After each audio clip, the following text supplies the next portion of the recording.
Bonjour et bonne année. Je suis contente de vous revoir en cette année 2018. Aujourd'hui, nous allons tout à l'heure avoir un exposé de Mark Jerome, qui vient de Londres, qui a beaucoup travaillé sur les algorithmes par marche aléatoire. Et du coup, mon cours sera une introduction à l'algorithmique par les marches aléatoires. Une marche aléatoire peut être vue comme un algorithme de recherche dans un graphe. Cela existe-t-il dans la nature? Oui. On trouve des exemples si on étudie les déplacements d'animaux dans la nature lorsqu'ils recherchent des ressources, de la nourriture, dans un environnement incertain, surtout lorsqu'il n'y a pas beaucoup de nourriture disponible. Cela se voit lorsqu'on regarde en 3 dimensions le vol d'un bourdon de fleur en fleur. Cela se voit lorsqu'on regarde les trajets des fourmis si on leur enlève leur source de nourriture habituelle et qu'elles doivent chercher une nouvelle source de nourriture. De ces marches aléatoires, peut-on tirer des algorithmes efficaces? Je vais vous donner 3 exemples.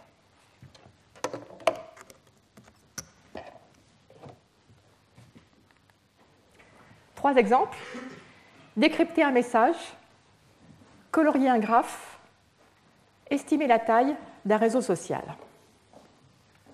Premièrement, décrypter un message. Comment les marches aléatoires peuvent-elles aider à avoir des algorithmes efficaces pour décrypter un message? Une fiction. La nouvelle Le Scarabée d'or de Edgar Allan Poe.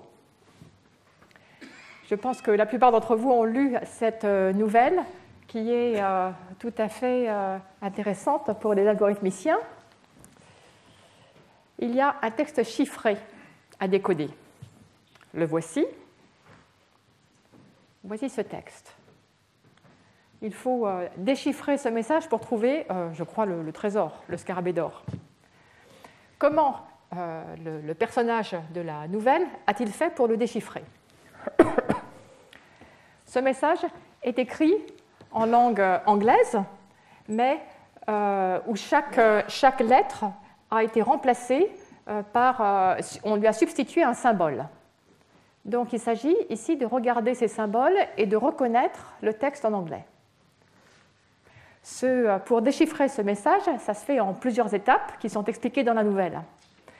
En premier, on sait que la lettre qui apparaît le plus fréquemment dans la langue anglaise, c'est la lettre E, tout comme en français d'ailleurs. Or, si l'on regarde ce texte et qu'on regarde le nombre d'occurrences de chaque symbole, on s'aperçoit que le symbole le plus fréquent dans ce texte, c'est le chiffre 8. D'où on subodore que probablement 8 est un codage pour la lettre E. Donc voilà un début d'information sur ce texte. Deuxièmement, une fois qu'on a trouvé la lettre E, on sait que le mot le plus fréquent dans la langue anglaise, c'est le mot « the ». Ce qui veut dire que c'est la suite de 3 symboles la plus fréquente qui se termine par la lettre E.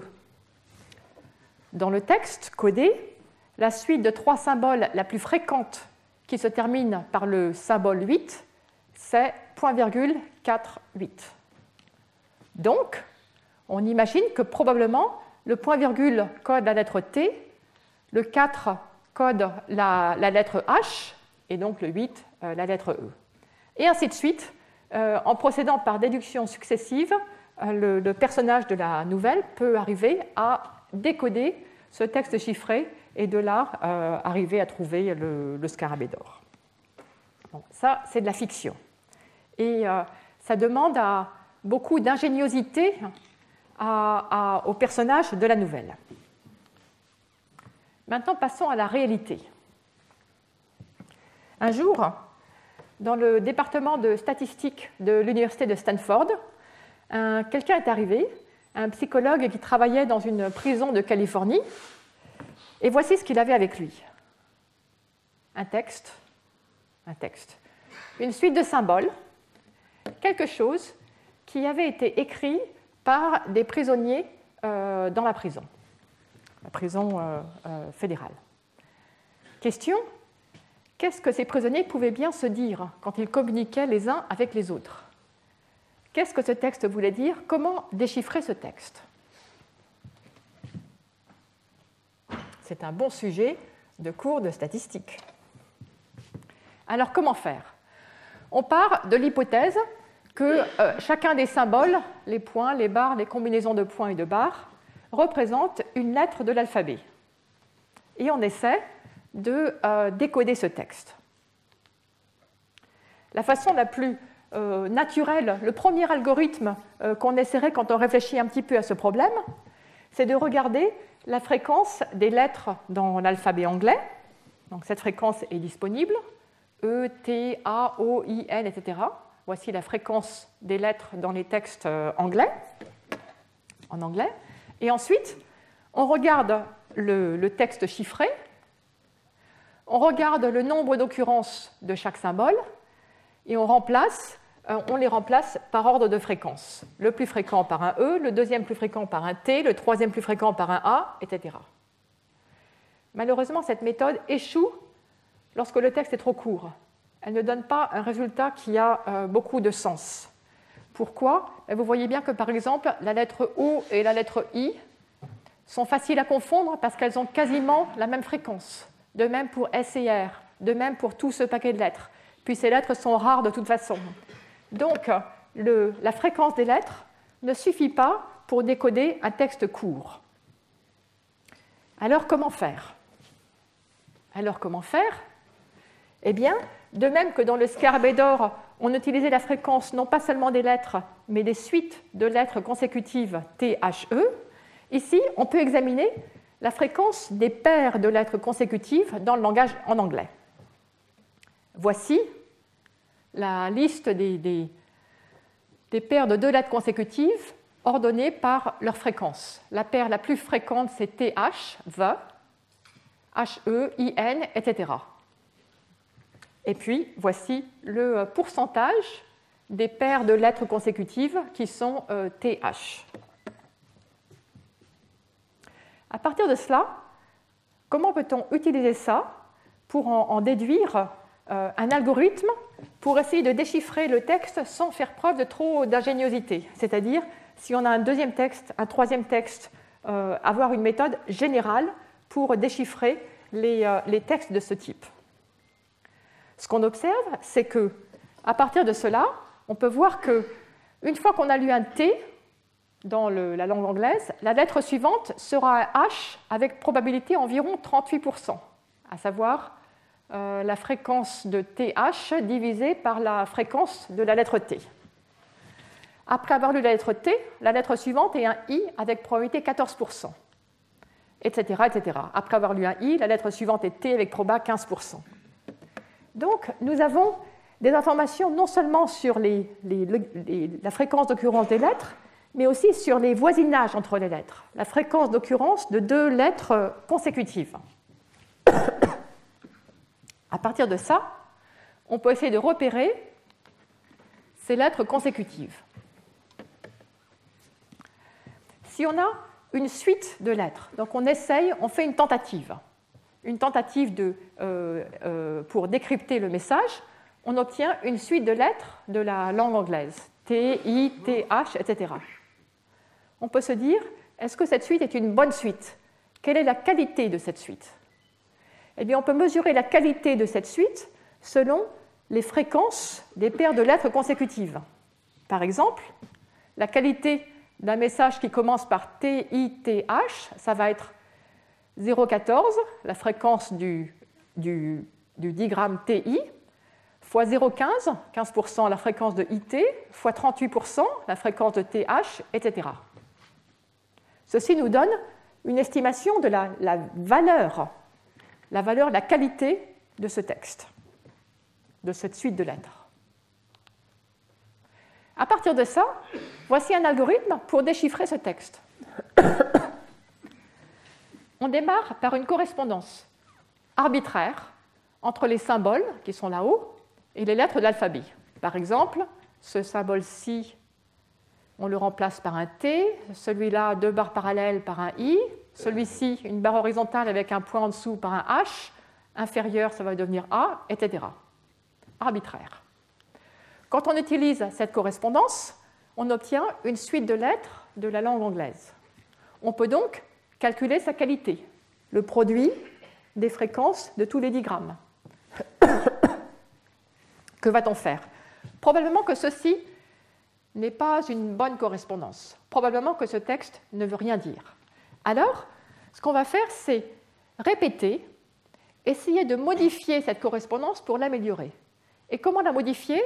Par un petit changement local, à savoir, on prend deux lettres au hasard, par exemple la lettre I et la lettre A, qui codent les deux barres parallèles et le signe inférieur, et on essaie de les échanger dans la correspondance. On obtient une nouvelle correspondance, T, A, H, I, etc., qui est presque pareille qu'avant, mais pas tout à fait pareille.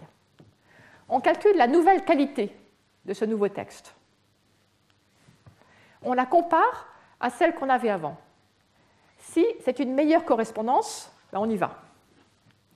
Sinon, si c'est à peu près la même qualité, disons si la qualité est la même, on y va avec proba 50-50. Et sinon, si c'est une proba un peu plus petite, on y va avec on fait cette modification, on remplace cette correspondance par la nouvelle, avec une probabilité proportionnelle au rapport de qualité entre les deux fonctions, les deux façons de déchiffrer le texte. Donc voilà, on part d'une correspondance arbitraire, on fait une petite modification qui améliore, on l'espère, et on recommence un certain nombre de fois. Puis au bout d'un certain nombre de fois, une fois qu'on a fait ça suffisamment longtemps, on s'arrête et on donne en sortie le texte déchiffré par cette méthode. Voilà. Donc la qualité d'une correspondance est mesurée par les produits des fréquences des digrammes. Ensuite, on essaie de maximiser cette correspondance par un algorithme qui modifie de façon locale et aléatoire, en faisant des échanges de paires de lettres à chaque fois que ça améliore les choses. Et à la fin, on espère que ça marche. On espère que ça marche, alors est-ce qu'il y a des chances que ça marche?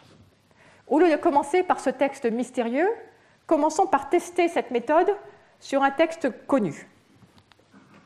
Autrement dit, on va faire un test. On prend une page d'un texte bien connu en anglais, disons par exemple Hamlet. On chiffre ce texte de façon artificielle, c'est-à-dire qu'on va choisir des symboles au hasard pour remplacer les lettres du texte de Hamlet. Et puis, ensuite, donc on a maintenant un texte chiffré, enfin crypté, mais on sait quelle est la réalité, on sait quel est le bon résultat. Donc on essaye d'appliquer l'algorithme et on regarde ce que ça donne. Et on se dit, est-ce que le résultat sera correct? Voilà. Donc voilà une façon de tester cet algorithme pour voir s'il est raisonnable. Donc le texte, enter Hamlet. Hamlet says, to be or not to be, that is the question, whether it's nobler in the mind to suffer the sling and arrows of outrageous fortune, or, etc., etc. Un texte assez bref. Allons-y. Au bout de 100 itérations, une fois qu'on a répété 100 fois faire des échanges, voici ce que donne la version décodée du texte. C'est n'importe quoi. Au bout de 1000, c'est toujours n'importe quoi. Au bout de 1600, ça commence à ressembler, il y a presque Hamlet. Au bout de 2000, enter Hamlet. Hamlet says, to be or not to be, that is the question, whether it is nobler. On a trouvé le texte qu'on souhaitait avoir à l'origine. La correspondance est correcte au bout de 2000 répétitions. Voilà, donc cet algorithme, il a des chances d'être raisonnable, puisque sur un texte anglais classique, un texte bref, malgré la brièveté du texte, 2000 répétitions, on suffit à décoder ce codage aléatoire. Maintenant, il n'y a plus qu'à essayer cet algorithme. Maintenant qu'on a testé cet algorithme, il n'y a plus qu'à l'exécuter là-dessus. Là-dessus, et voyons ce que ça va donner.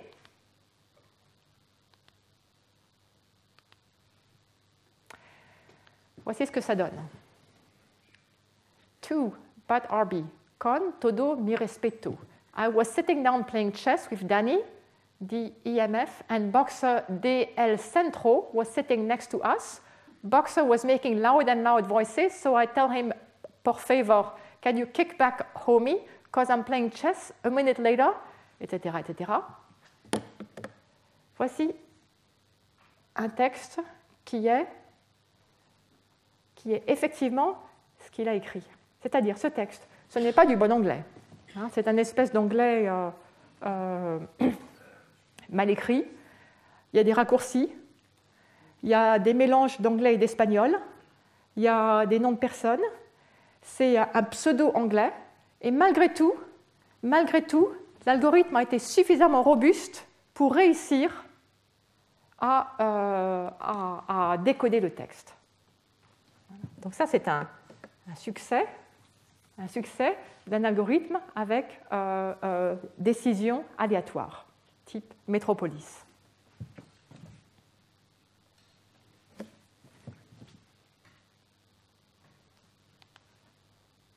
Pourquoi cet algorithme marche-t-il?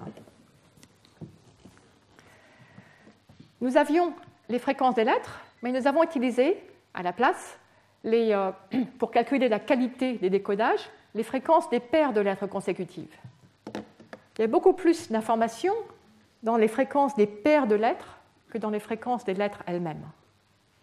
Il est beaucoup plus facile de distinguer. Cet algorithme marche parce qu'il est beaucoup plus facile de distinguer les lettres les unes des autres, non pas juste à cause de leur fréquence, une information de degré 1, mais à cause de leur voisinage, en utilisant les lettres qui sont à côté. Quand on connaît leurs amis, l'ami d'une lettre, c'est la lettre qui est à côté.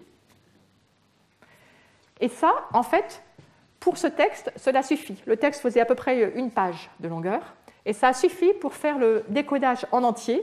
Autrement dit, il n'a pas été nécessaire de regarder les voisinages entre 3 lettres, triplés de lettres, quadruplés de lettres, etc. Pour décoder ce genre de méthode de cryptage assez simple, il suffit d'avoir des informations sur les paires de lettres, et c'est nécessaire. Juste en échangeant 2 lettres dans les modifications locales, en répétant ces modifications de 2 lettres, il suffit de peu d'itérations. J'ai parlé d'amis, j'ai parlé de voisins. Ça fait penser à des graphes, à des réseaux. Un réseau social, des sommets, des voisins, des amis. Dans le cas où les sommets sont des lettres de l'alphabet, on connaît beaucoup plus de choses sur la langue en regardant les lettres amis qu'en regardant juste les informations en une dimension sur chaque lettre séparément. Ça suggère que quand on regarde un réseau comme par exemple Facebook ou Twitter, nous révélons beaucoup plus d'informations sur nous-mêmes de façon beaucoup plus concise par nos voisins, notre voisinage, par les personnes qui nous entourent, que par les informations sur nous-mêmes.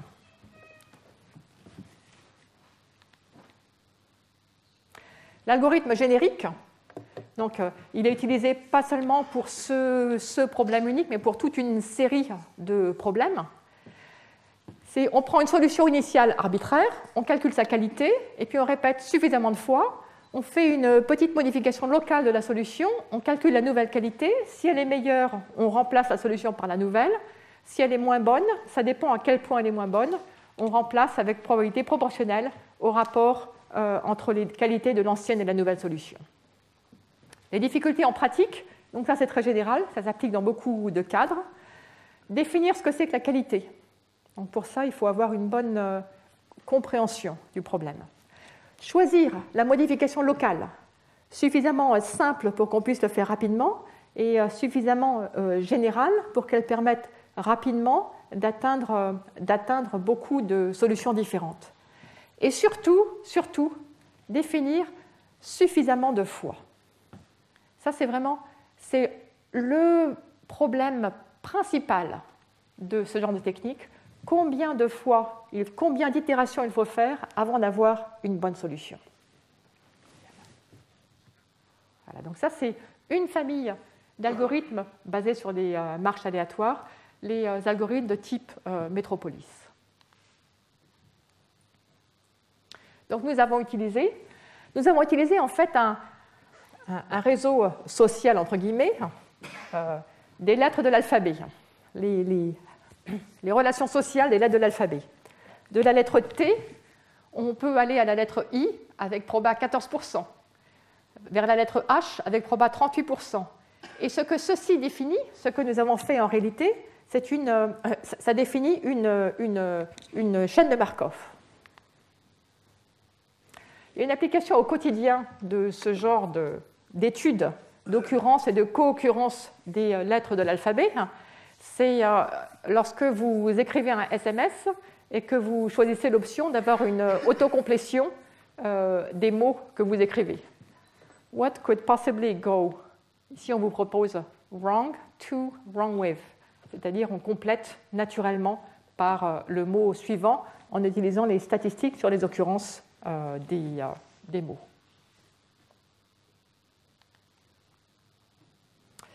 Une application que j'ai vue hier. Autre application. Pastiche de tweets.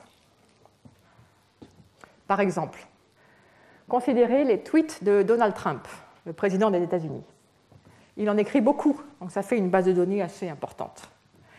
À partir de ça, regardez les fréquences de chaque suite de 3 mots consécutifs. 3 mots. On peut définir à partir de ça une chaîne de Markov. Par exemple, il y a une occurrence qui est assez fréquente, I am the. Ça peut être suivi par I am the best, I am the only. C'est les deux les plus fréquents, puis il y en a d'autres encore. Donc, ça fait 3 mots, I'm the best, I'm the only. Puis après, on peut continuer en regardant dans tous les tweets, quand il y a un I'm the best, qu'est-ce qui suit, et puis ainsi de suite. On peut créer cette chaîne de Markov à partir des données statistiques, des fréquences de chaque suite de 3 mots dans les tweets de Donald Trump, et on peut se servir de ceci pour générer des nouveaux tweets. Donc, ils ne sont pas de lui, mais qui sont à la manière d'eux. Donc ça, c'est fait, ça existe. Sur Internet, on peut trouver. Et qu'est-ce qu'on trouve? On trouve par exemple « Trouble in Paradise. When I renovated Woolman Rink under budget, ahead of schedule. When others drop out, I was always for it. » Bon, c'est incohérent, mais en même temps, ça a presque un sens. En fait, ça ressemble au tweet de Trump. Donc voilà, donc on peut s'amuser avec ces marches aléatoires à faire des choses qui sont pseudo-réelles. Bien. Deuxième application des marches aléatoires, je vais vous parler de méthodes de coloriage de graphes.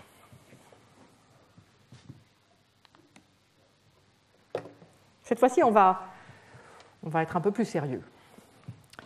Pensons à la physique statistique. Pensons au modèle de Potts. Vous avez un réseau, vous avez des spins dans un réseau. Les spins ont des états. Par exemple, 3 états de spin. Comment détermine-t-on le spin à un endroit donné? Il y a des interactions avec les voisins. Dans l'une des versions, les interactions imposent que des sommets voisins n'aient pas le droit d'avoir la même couleur, le même état. Autrement dit, les 3 états, les 3 états possibles des spins sont codés par 3 couleurs. Ici, c'est bleu, rose et noir. Et dans ce modèle, une configuration ne peut exister que si les voisins, des spins voisins sont dans des états différents. Donc, si votre réseau, c'est par exemple le réseau Z carré, la grille, eh bien, les sommets de la grille sont colorés par l'état des spins qui se trouvent à cet endroit, et cela vous fait un coloriage avec 3 couleurs, les 3 états, qui est correct. Des sommets voisins ont toujours des couleurs différentes. Donc, le modèle de Potts en physique statistique revient au modèle de 3 coloriages dans les graphes en combinatoire. À quoi ressemble un coloriage aléatoire? Cela nous donnerait nous donnera des informations, comprendre la structure de coloriage aléatoire avec 3 couleurs, nous donnera des informations sur les propriétés statistiques du modèle de Potts dans les réseaux. À quoi ressemble un coloriage aléatoire? D'abord, pour l'étudier, il faut pouvoir le construire. Comment construire un coloriage aléatoire? Voici un algorithme basé sur une marche aléatoire. Vous démarrez d'un coloriage initial arbitraire avec 3 couleurs. Alors certains d'entre vous vont me dire « Ah ben déjà là, ça bloque, parce que je ne sais pas faire. Trouver un coloriage avec 3 couleurs pour commencer. » Mais bon, on va travailler sur un graphe qui n'est pas un graphe compliqué. On travaille sur les gens qui font de la physique statistique, ils travaillent sur les graphes aléatoires, les réseaux réguliers, donc la ligne, la grille en 3D, et les arbres. C'est à peu près tout. Donc ces graphes, ce sont des graphes simples. Si les graphes sont 3 coloriables, on peut trouver un 3 coloriage pour commencer. Et après, comment va-t-on faire à partir de ce coloriage arbitraire de départ pour trouver un coloriage aléatoire? On va répéter. On choisit un sommet. On choisit une couleur. On essaye d'effacer la couleur de ce sommet et de le recolorier avec la couleur qu'on a choisie. Donc, je choisis un sommet. Allez, celui-ci. Je choisis une couleur, disons bleu, et j'essaye de le changer sa couleur pour qu'il devienne bleu. J'ai le droit, puisque les 4 voisins sont rouges, donc le nouvel état sera la même configuration, sauf que ce sommet est bleu, après une répétition. Si je n'ai pas le droit, par exemple si j'avais essayé rouge ici, alors je reste sur la configuration précédente. Donc ça fait une petite modification locale. Entre une configuration et la configuration suivante, il y a juste maximum un sommet qui a changé de couleur. C'est tout petit comme modification. Puis on répète ça suffisamment de fois, donc petit à petit, le coloriage change, et au bout d'un certain temps, on s'arrête et on donne comme résultat le coloriage qu'on a ainsi généré, et on espère que c'est un coloriage aléatoire. Alors on l'espère, en fait, il n'est pas très compliqué de voir qu'avec cet algorithme, méthode de type Monte Carlo, si on répète une infinité de fois, donc ça c'est une vue de l'esprit, mais disons qu'on puisse faire ça une infinité de fois et qu'on s'arrête à la fin, donc à la distribution stationnaire. Que va-t-il se passer? Au bout d'un temps infini, tous les 3 coloriages du graphe ont la même probabilité. On a la distribution uniforme, donc nous avons bien un coloriage aléatoire uniforme comme résultat final. Il suffit de faire cet algorithme avec un nombre infini d'itérations. Prenons un exemple. Le graphe avec 3 sommets, où le sommet central à degré 2.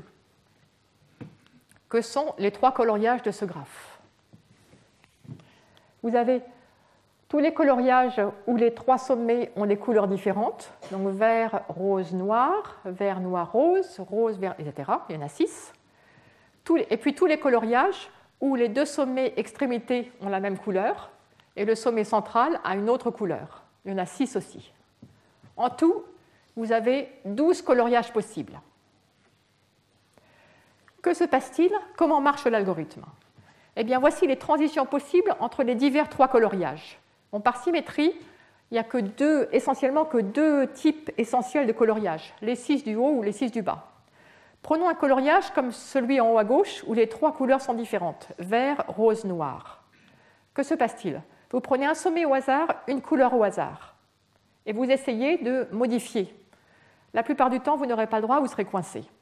Les seules modifications qui sont possibles, c'est de prendre le sommet noir et de le recolorier en vert, c'est cette transition, probabilité 1/9, ou alors de prendre le sommet vert et de le recolorier en noir, c'est cette transition, probabilité 1/9. Les autres transitions échouent, donc tout vous ramène toujours à la même configuration que ce que vous aviez auparavant. Deuxième cas de figure, si vous partez d'un graphe, d'un coloriage où les 2 extrémités sont de la même couleur, par exemple vert, rose, vert. Alors là, vous avez un peu plus de possibilités. Vous pouvez prendre le sommet de verre à droite, le recolorier en noir, le sommet de verre à gauche, le recolorier en noir, ou le sommet central et le recolorier de rose en noir. Voilà, ce sont les 3 possibilités. Un neuvième, un neuvième, un neuvième. Et le reste des possibilités, le reste des tentatives, vous restez sur la configuration précédente. Donc voilà, avec ces transitions, ça vous définit l'algorithme, la façon dont l'algorithme fait évoluer le coloriage du graphe. Si vous faites ceci pendant un temps infini, vous obtenez une distribution uniforme sur les 12 coloriages que vous avez là. C'est assez facile à vérifier. En fait, le graphe peut être vu comme un graphe de transition non orienté, parce que si vous avez probabilité 1/9 d'aller de vert rose noir à vert rose vert, vous avez aussi probabilité 1/9 de faire la transition en sens inverse. Donc si vous avez le droit de faire une transformation, vous avez le droit de faire la transformation inverse. Donc le graphe est non orienté. De plus, il est connexe. On peut vérifier qu'on peut aller de n'importe quel coloriage vers n'importe quel coloriage. Et enfin, chaque sommet, si vous regardez le nombre total d'arêtes qui sortent, en fait, il y en a 7/9 plus 1/9 plus 1/9, ça fait 1, et qui rentrent pareil. Donc en fait, tout le monde a le même degré. Et puis quoi encore? Comme il y a des boucles comme ça, il n'y a pas de phénomène de périodicité. Donc tout marche bien. C'est un graphe qui se comporte bien. Et donc la distribution stationnaire, c'est la distribution uniforme. Alors voilà. Alors, la seule chose, c'est qu'on ne fait pas ça pendant un temps infini. On fait ça pendant un certain temps. Et donc, au bout de ce certain temps, fini et non pas infini, tous les coloriages qui arrivent en résultat, qui peuvent arriver en résultat, ce n'est pas tout à fait la distribution uniforme. On ne peut pas demander que ce soit exactement la distribution uniforme. Il y a toujours une possibilité qu'on n'ait jamais rien fait, par exemple. Donc ce qu'on veut, c'est qu'ils aient tous presque la même probabilité, et donc que la distribution soit quasi uniforme. Presque uniforme, toutes les configurations ont quasiment la même probabilité. Pour que votre algorithme vous donne un résultat correct, c'est-à-dire un résultat où la distribution est quasi uniforme, combien faut-il faire de répétitions? Combien de temps dure l'exécution pour avoir une distribution quasiment uniforme? C'est le temps de convergence de cet algorithme. Cet algorithme, c'est en fait une marche aléatoire sur ce graphe. Quel est le temps de convergence? Alors, ce qu'on voudrait, c'est que ce temps de convergence soit rapide. Si on a un graphe avec n sommets, ce qu'on aimerait, c'est qu'il soit polynomial en n. En fait. C'est ça qui est le plus satisfaisant. Alors, voyons. Voici un cas difficile et même, je dirais même, désespéré pour cet algorithme. Le graphe étoile. Le graphe étoile, où vous avez un sommet au centre, vous avez n sommets en tout, un sommet au centre et n-1 voisins de ce sommet. Donc tous les sommets ont degré 1, sauf un sommet qui a degré n-1. Ce sommet central, donc il est, disons par exemple qu'il est colorié en noir. Dans ces cas-là, que peut-on dire de ses voisins? Ici, j'ai 6 voisins ici. On peut en avoir 3 verts et 3 roses, ou alors 4 verts et 2 roses. Non, 4 verts et 2 roses, 5 verts et 1 rose, 6 verts, 6 roses, 5 roses et 1 vert, etc.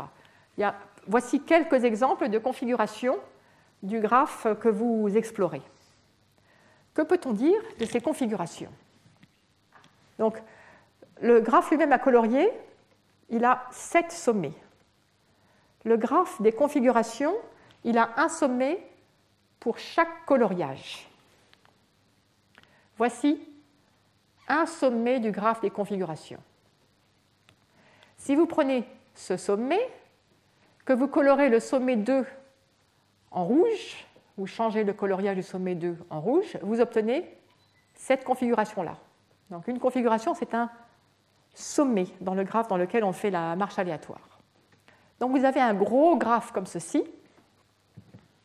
Et ce que vous faites, ce que fait l'algorithme, c'est qu'il fait une marche aléatoire sur ce graphe des configurations, où chaque sommet correspond à une configuration, un coloriage du graphe. Alors étudions le graphe des configurations pour comprendre l'efficacité de cette marche aléatoire, pour comprendre combien de temps il faut faire une répétition pour avoir une distribution quasi aléatoire. Si le sommet central est noir, à ce moment-là, quels sont les 3 coloriages acceptables, valides dans votre graphe? Quelles sont les configurations possibles? Chacun des voisins peut être rouge ou vert. Il y a 2 possibilités. 2 possibilités ici, 2 là, 2 là, 2 là, 2 là, 2 là. Ça fait 2 puissance 6 possibilités, 2 puissance 6 coloriages où le sommet central est noir. En général, vous avez n-1 voisins, 2 puissance n-1 configuration où le sommet central est noir. 2 puissance n-1 configuration où le sommet central est rouge, 2 puissance n-1 configuration où le sommet central est vert. Ça fait beaucoup. Ça fait 3 fois 2 puissance n-1 configuration. Et que sont les transitions? Les transitions de ce graphe que nous étudions. Prenons une configuration où le sommet central est noir. Quelles sont les transitions possibles? Eh bien, chacun de ses voisins peut changer de couleur. Ici, le sommet du haut peut passer de vert à rouge, celui en haut à droite, au nord-est, peut passer de rose à vert, et ainsi de suite. Vous avez 6 voisins possibles. Et puis en plus, vous avez un cas particulier où si vous avez un sommet noir dans une configuration avec le centre noir, mais que tous les voisins sont roses, alors il est possible de changer la couleur du centre. La couleur du centre peut être changée de noir à vert si et seulement si tous ses voisins sont roses. C'est la seule façon, la seule possibilité pour que l'algorithme ait le droit de recolorier le centre de noir à vert. Et donc, voici à quoi ressemble ce graphe des configurations. Vous avez le groupe de toutes les configurations où le centre est noir, avec plein de transitions à l'intérieur. Le groupe de toutes les configurations où le centre est vert, avec plein de transitions à l'intérieur. Et le groupe de toutes les configurations où le centre est rouge, avec plein de transitions à l'intérieur. Et puis vous avez une transition entre le groupe d'en haut à gauche, et le groupe noir et le groupe vert. Une seule.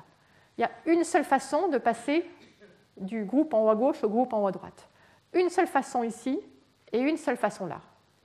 Il est très difficile de modifier la couleur du sommet central. Ce que vous faites, c'est que votre algorithme est en train de faire une marche aléatoire sur ce graphe. Il marche là-dedans et il n'arrivera, si au départ le sommet central est noir, il n'arrivera à changer la couleur du sommet central que s'il se trouve arrivé à cette configuration et choisir cette transition. Cette configuration-là, il y en a une seule parmi les 2 puissance n-1. Donc ça va vous prendre très longtemps. Temps exponentiel, en fait. Temps exponentiel pour pouvoir espérer changer la couleur du sommet central. Et donc, ce que ça veut dire, c'est que si vous voulez faire cet algorithme où vous répétez ces modifications locales suffisamment de fois pour avoir une distribution quasi uniforme, vous voulez une distribution qui touche les 3 groupes de coloriage, et pour cela, il faut attendre un temps exponentiel, 2 puissance n ou plus. Et donc, cet algorithme ne marche pas sur ce graphe. Donc, cet algorithme, répété suffisamment de fois, choisir un sommet, une couleur et recolorier, suffisamment de fois, pour le graphe étoile, c'est un temps exponentiel en la taille du graphe. C'est un mauvais algorithme. Mais, si vous prenez la grille en 2 dimensions, vous avez alors un bon algorithme. Cet algorithme va marcher en temps polynomial. Ça a été démontré il y a une vingtaine d'années. Donc, pour certains graphes, cet algorithme est un algorithme efficace de génération des 3 coloriages. Pour d'autres graphes, cet algorithme est exécrable. La qualité de l'algorithme, le temps de convergence de l'algorithme dépend des propriétés du graphe des configurations, et plus précisément de la géométrie de ce graphe, du fait qu'il y ait des transitions rares, difficiles, des groupes de sommets du graphe volumineux et tels qu'il y ait peu de façons d'en sortir, peu d'arêtes qui en sortent. Pour comprendre le temps de convergence de cet algorithme, il faut comprendre le graphe des configurations. Donc ce que nous avons ici,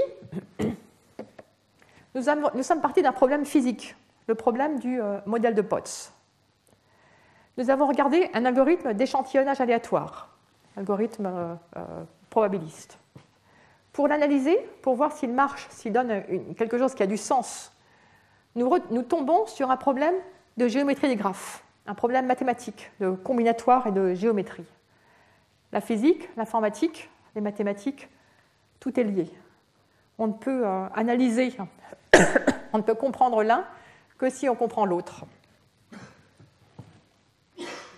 C'est pour ça que les chercheurs dans les domaines à l'interface entre les disciplines peuvent avoir des idées géniales. Ils peuvent utiliser des résultats de certains domaines pour les appliquer à d'autres domaines. Donc ici, c'est vraiment un exemple de genre de problème qui est typiquement interdisciplinaire.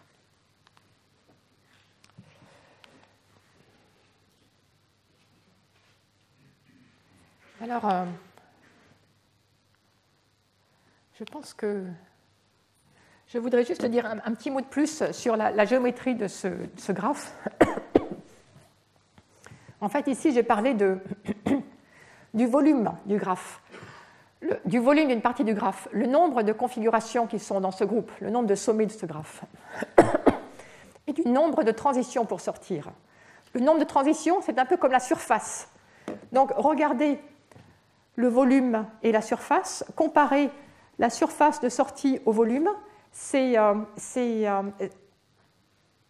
une notion géométrique. On peut l'exprimer de façon combinatoire, mais il y a un analogue géométrique, donc le rapport de la surface au volume, qui permet explorer cette analogie permet de trouver les bonnes méthodes pour analyser ces graphes. Ce que nous avons là, c'est que nous avons un goulot d'étranglement, un gros paquet, un tiers des sommets du graphe, avec seulement 2 transitions qui permettent d'en sortir. C'est comme un goulot d'étranglement très très mince pour sortir de cette zone une fois que la marche aléatoire y est. Elle y est, elle va s'y perdre, elle ne va pas pouvoir traverser. C'est comme s'il y avait une rivière et qu'il n'y ait que 2 ponts. Et là, il y a tout un continent.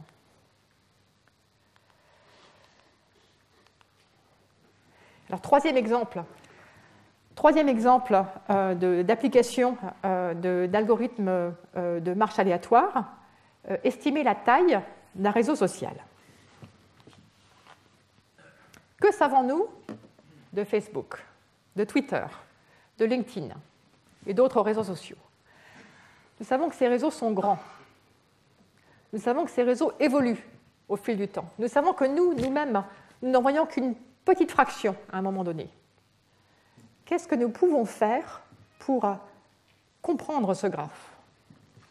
Ce que nous connaissons, c'est nous, notre degré. Nous savons combien nous avons d'amis. Nous avons accès à nos amis, nos voisins dans le graphe. De là, nous avons accès aux voisins des voisins, aux voisins des voisins des voisins, etc. Nous pouvons explorer ces graphes à partir d'un voisin choisi au hasard. Nous pouvons faire une marche aléatoire dans le réseau social.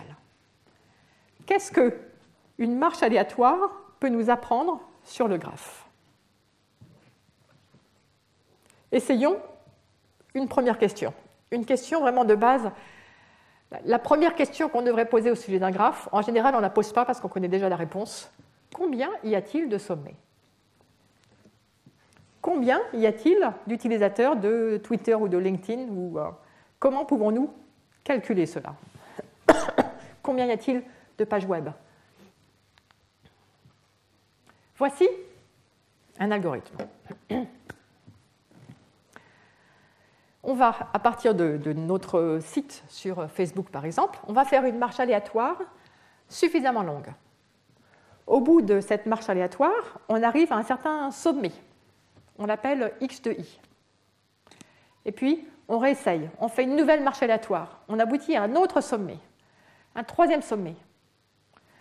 À partir de ces sommets et des degrés de ces sommets, le nombre d'amis de ces utilisateurs, essayons d'en déduire une estimation de la taille du graphe. Alors, comment va-t-on faire? D'abord, suffisamment longue. Je vais supposer qu'on va faire une marche suffisamment longue pour arriver à quelque chose qui est quasiment la distribution stationnaire de la marche aléatoire. Dans le cas de ce graphe, la distribution stationnaire, ce sera un sommet tiré au hasard, non pas au hasard uniforme, mais au hasard avec probabilité proportionnelle au degré. Quelqu'un qui a beaucoup d'amis, on a plus de chances d'arriver sur lui que quelqu'un qui a peu d'amis. Donc le sommet sur lequel on arrive à la fin, c'est un sommet qui est tiré de la distribution des utilisateurs avec probabilité proportionnelle au nombre d'amis, au degré du sommet. Ce n'est pas uniforme, et cependant, à partir de ça, on voudrait estimer le nombre d'utilisateurs, la taille du graphe. Comment faire pour déduire ce nombre d'utilisateurs?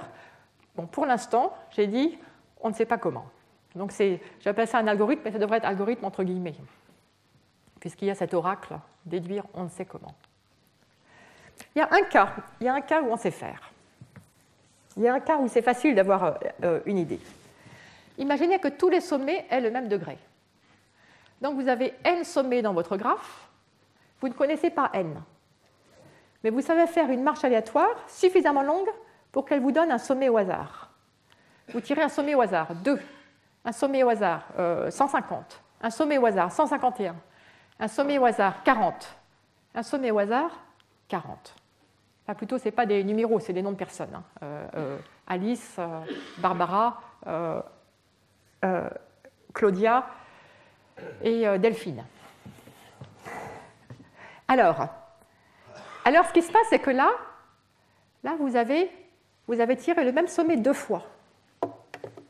Une fois que vous avez tiré un même sommet 2 fois, c'est un signe, c'est une coïncidence.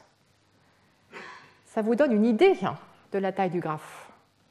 Si les 2 premières fois que vous tirez des sommets au hasard, vous tombez 2 fois sur le même, Alice, Alice, c'est pas possible. Il faut vraiment que ce graphe soit tout petit. Ou alors votre code a une erreur. Mais s'il n'y a pas d'erreur, au bout de combien de temps est-ce que vous aurez une répétition? Eh bien, vous savez cela. Vous le savez par le paradoxe des anniversaires. Vous savez qu'ici, dans cette salle, vous avez tous un anniversaire, une date de naissance, l'un des 365 jours de l'année.